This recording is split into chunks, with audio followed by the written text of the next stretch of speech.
Modifications. Modifications are made in the lesson planning.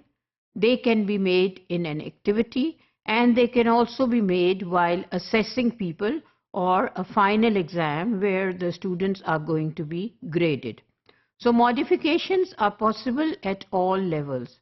There is no harm in doing any modifications, because as the teachers go by their lessons, sometimes they feel it is not proper for them to follow the lesson plan they have already done.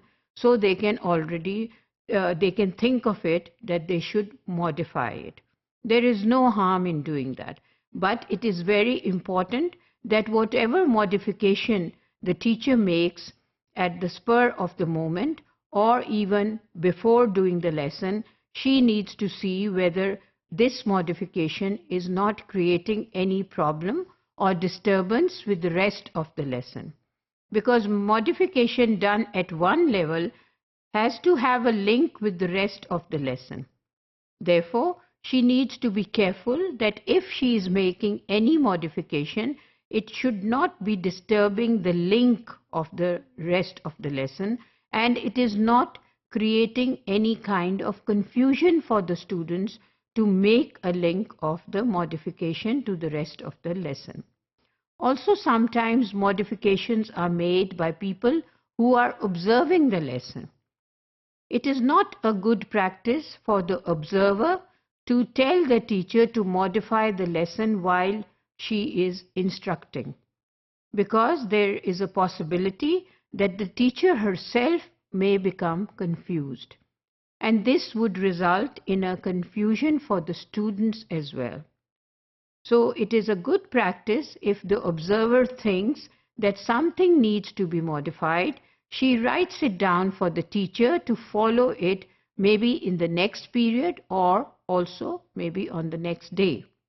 The teacher can always come to the class in the next period or the next day and modify the lesson and tell the students that they think it should be modified in such a way because it would be giving the students some benefit. The students should be trusted when modifications are made. There is no harm to make modifications, and let your students know about it. If you have confidence in your teaching and confidence in your students that they follow you, then there is no problem if you modify and you let them know in the next period or maybe on the next day that you decided to make this modification because you thought it was better for the students to learn in that way. It is also a good practice to add your modification in your lesson plan. And sometimes it is also done by a different colored pen. Or if you are using the laptop to make your lesson plan, you can use a different text color to modify your lesson. Because doing that would then next time help you to look at the modified part and then analyze whether it was good for you to use the modified section or was it better for you to use the original lesson plan. The purpose of this is that the teachers need to always review their actions and their lesson plans, because maybe at a later stage a teacher thinks that the original plan was better.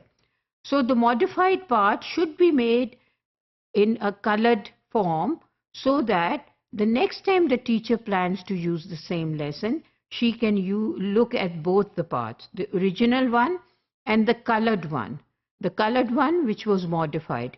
Did she get better results doing the modified section, or she thinks she would have got better results if she would have used the original?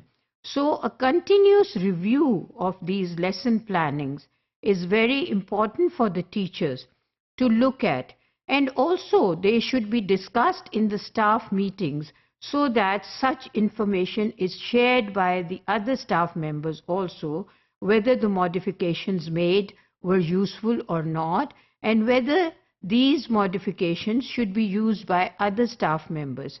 Sharing and caring is very important in lesson planning, and this should be done by all the teachers who are doing the same subject.